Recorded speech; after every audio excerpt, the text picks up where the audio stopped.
नमस्कार, मैं आपकी हिंदी अध्यापिका सुदेश चौधरी। आज हम करेंगे 8वीं कक्षा की बसंत भाग 3 का दूसरा अध्याय कामता नाथ द्वारा रचित कहानी लाख की चूड़ियों का भाग 2। तो चलिए आरंभ करते हैं। तो ये है हमारे बसंत भाग 3 का अध्याय 2 लाख की चूड़ियाँ कामता नाथ द्वारा लिखी गई कहानी का भाग 2। कभी कभी बदलू मेरी अच्छी खासी खातिर भी करता। जिन दिनों उसकी गाय के दूध होता वह सदा मेरे लिए मलाई बचा कर रखता और आम की फसल में रोज ही उसके यहाँ से 2-4 आम खा आता। परंतु इन सब बातों के अतिरिक्त जिस कारण वह मुझे अच्छा लगता वह यह था कि लगभग रोज ही वह मेरे लिए 1-2 गोलियां बना देता। अब लेखक कहता है कि जो बदलू और लेखक का जो रिश्ता है वो बहुत ही अच्छा है। जब भी लेखक बदलू के पास जाता तो जो बदलू काका हैं जो लाख की चूड़ियाँ बनाते वो लेखक का बहुत ही सत्कार करते थे, उसका बहुत ही प्यार प्रेम करते। तो उनके घर अगर गायें जो थी वो दूध देती तो बदलू काका उस लेखक के लिए मलाई बचा कर रखते, आम होते तो उनको आम खाने के लिए देते। लेकिन लेखक को इन सब बातों की बजाय, मतलब आम और मलाई के बजाय, जो बदलू काका उनके लिए हर रोज एक दो गोलियां बनाते थे वो ज़्यादा अच्छे लगते थे। यानी कि बदलू काका उनको गोलियों के कारण ज़्यादा अच्छे लगते थे। किनको? लेखक को।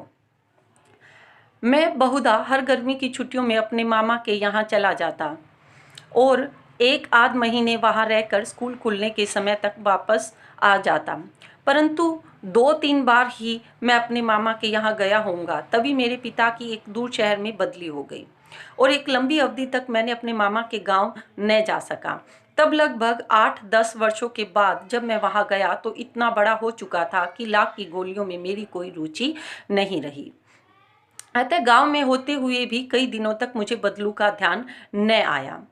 अब लेखक कह रहे हैं कि बहुधा होता बहुत बार कि हर गर्मी की छुट्टी में मैं मामा के यहाँ जाता था, जैसे अक्सर सभी बच्चे करते हैं।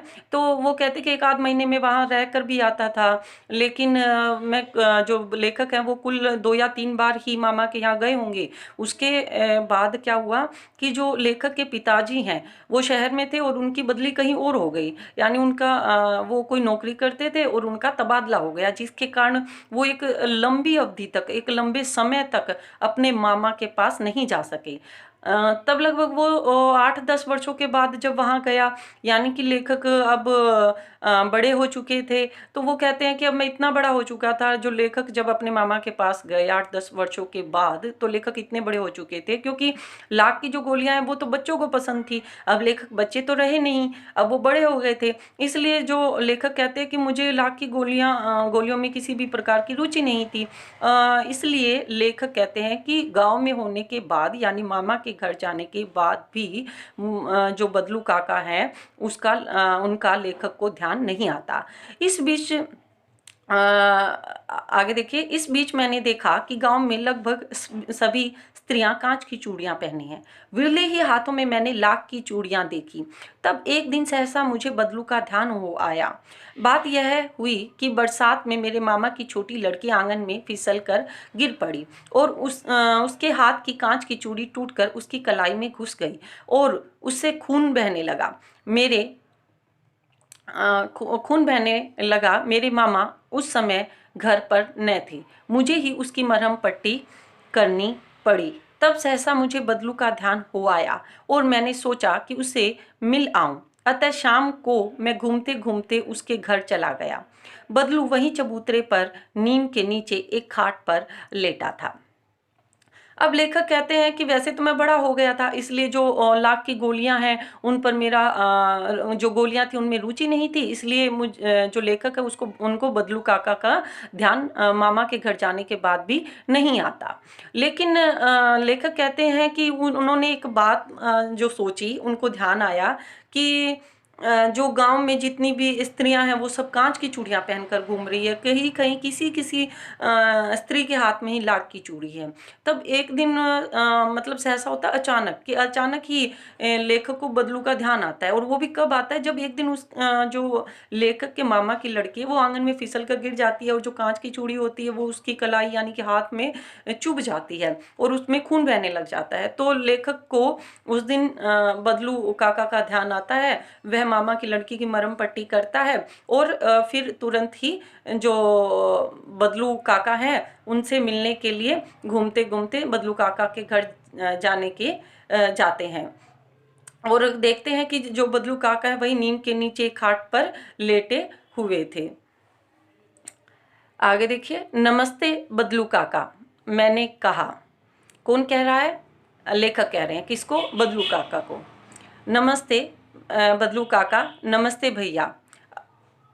उसने मेरी नमस्ते का उत्तर दिया और उठकर खाट पर बैठ गया, परंतु उसने मुझे पहचाना नहीं और देर तक मेरी ओर निहारता रहा। मैं हूँ जनार्दन काका, आपके पास से गोलियां बनवाकर ले जाता था। मैंने अपना परिचय दिया। अब जो लेखक हैं वो बड़े हो चुके हैं। जब वो बदलू काका से मिलते हैं तो बदलू काका उनको पहचान नहीं पाते। तो लेखक क्या करते हैं, अपना परिचय देते हैं, उनको बताते हैं कि मैं जनार्दन हूँ काका, जो बचपन में आपके पास आता था और आप मुझे लाख की गोलियां बनाकर देते थे। बदलू फिर भी चुप रहा, मानो वह अपने स्मृति पटल पर अतीत के चित्र उतार रहा हो। और तब वह एकदम बोल पड़ा, आओ आओ लल्ला, बैठो, बहुत दिन बाद गांव आए। हाँ, इधर आना ही नहीं हो सका काका, मैंने चारपाई पर बैठते हुए उत्तर दिया। अब जो बदलू फिर चुपचाप रहे। बदलू उनके जनार्दन यानी लेखक के बोलने के बाद भी, जनार्दन कौन है? लेखक है। लेखक के बोलने के बाद भी कुछ जवाब नहीं दिया। तो लेखक को लगा कि ऐसा लग रहा था कि जो बदलू काका है वो स्मृति पटल पर यानी अपने दिमाग में, अपने मस्तिष्क में अतीत जो भूतकाल के जो चित्र हैं बीते हुए समय के, वो एकदम उसको सोच रहे हैं। और अचानक से उन्हें ध्यान आता है किनका? लेखक का।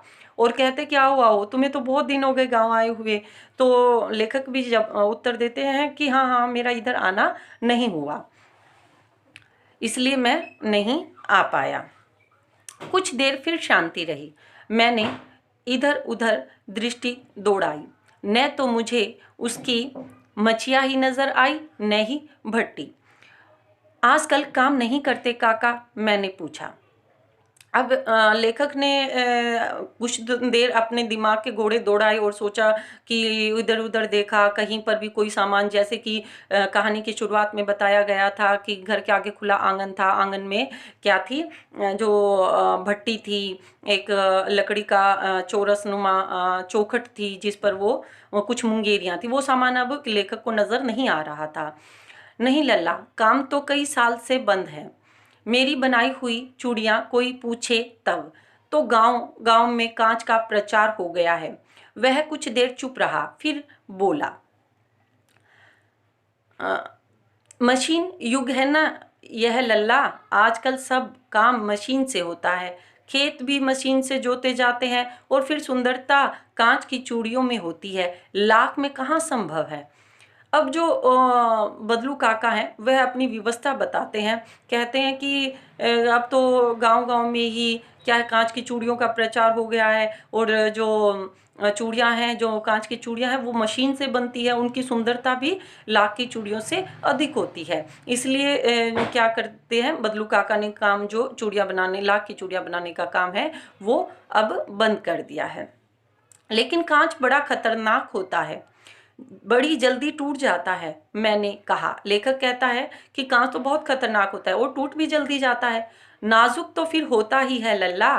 कहते कहते उसे खांसी आ गई और वह देर तक खांसता रहा। अब बदलू काका भी जवाब में उत्तर देते हैं कि हाँ, कांच थोड़ा नाजुक तो जरूर होता है।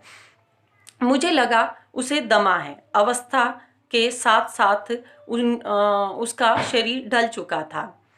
उसके हाथों और माथे पर नसें उभर आई थी। जाने कैसे मैं उसने मेरी शंका भाप ली और बोला, दमा नहीं है मुझे, फसली खांसी है। यही महीने 2 महीने से आ रही है, 10-15 दिन में ठीक हो जाएगी।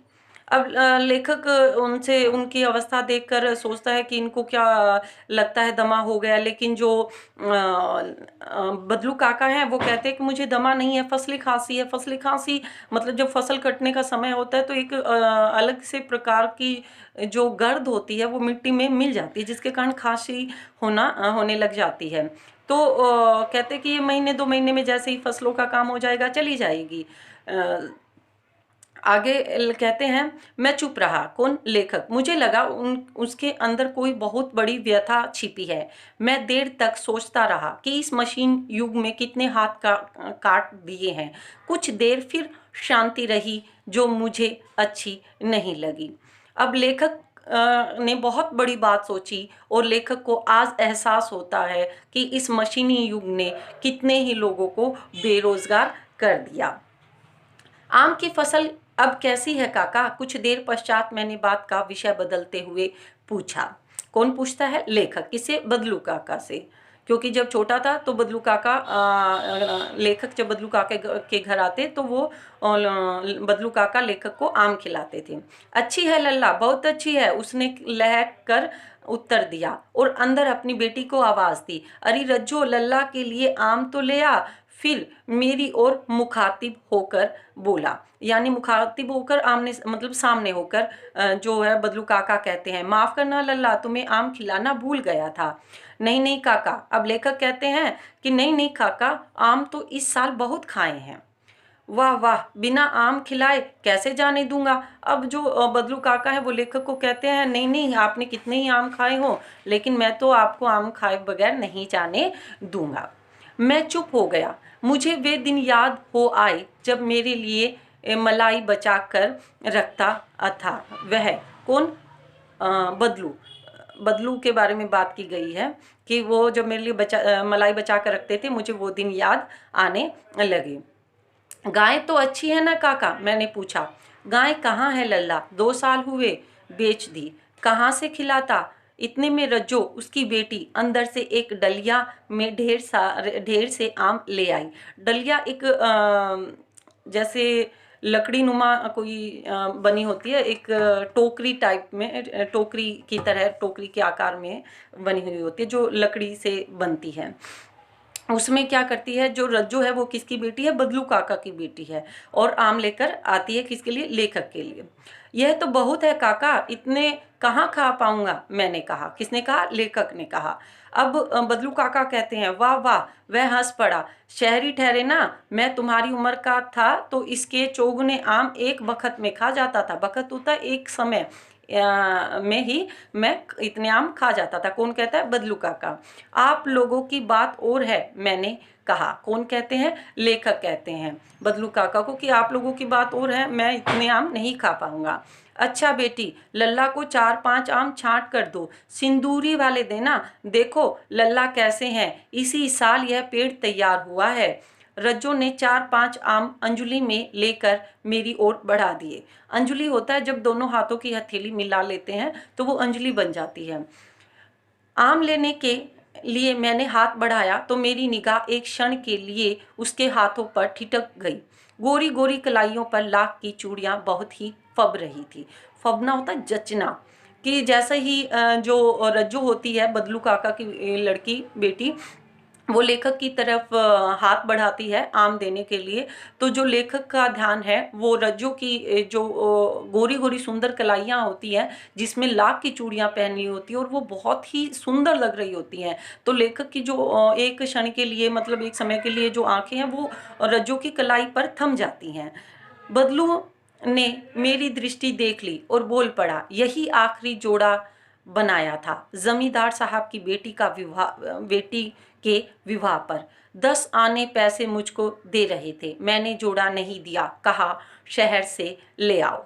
अब लेखक ने पहले भी बताया कि जो बदलू काका हैं वो जो विवाह अवसर होते थे उस समय जिद करते थे अपने जो जोड़े के लिए कि मुझे ये चाहिए वो चाहिए।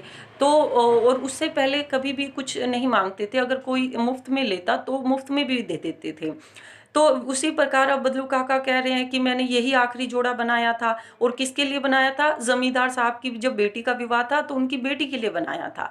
लेकिन जो जमींदार साहब थे वो सिर्फ 10 आने मुझे इस जोड़े के दे रहे थे, जिसके बदले में बदलू काका ने कुछ और मांगा होगा, कुछ और इच्छा की होगी, वो उन्होंने उन्हें नहीं दिया। तो जो बदलू काका थे उन्होंने जमींदार को जोड़ा देने से भी मना कर दिया और कहा कि जाओ शहर से ले आओ। मैंने आम ले लिए और खाकर थोड़ी देर पश्चात चला आया। मुझे प्रसन्नता हुई कि बदलू ने हार कर भी हार नहीं मानी थी। उनका व्यक्तित्व कांच की चूड़ियों जैसा न था कि आसानी से टूट जाए। अब लेखक कहते हैं कि मैंने आम लिए और खाकर थोड़ी देर पश्चात यानी बाद में चला आया। कहाँ से? बदलू काका के घर से लेखक अब चले आए। अब लेखक को दुख तो था कि मशीनी युग के कारण कुछ लोगों का रोजगार चला गया, यानी कि बदलू काका जैसे जो लोग थे जो पैतृक विरासत में मिला हुआ काम करते थे, उनका रोजगार चला गया। लेकिन साथ में लेखक को खुशी थी कि बदलू ने हार कर भी हार नहीं मानी, कि बदलू काका ने मशीनी जो कांच की चूड़ियां थी उन्होंने उनका रोजगार छीन लिया, लेकिन फिर भी बदलू काका ने हार नहीं मानी। उनके कांच की चूड़ियों के सामने उनका व्यक्तित्व कांच की चूड़ियों जैसा न था, यानी कि जो लाख की चूड़ियां थी वो कांच की चूड़ियों से कई गुना बेहतर थी।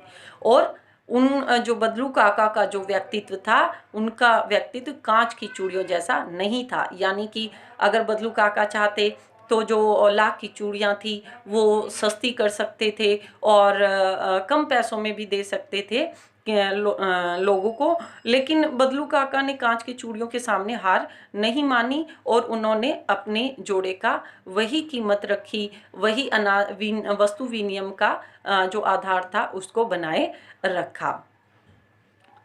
इस प्रकार से हमारी जो कहानी है लाख की चूड़ियाँ कामता नाथ द्वारा लिखी गई, लेखक जो इसके हैं कामता नाथ जी हैं, और यहीं पर हमारी कहानी समाप्त होती है।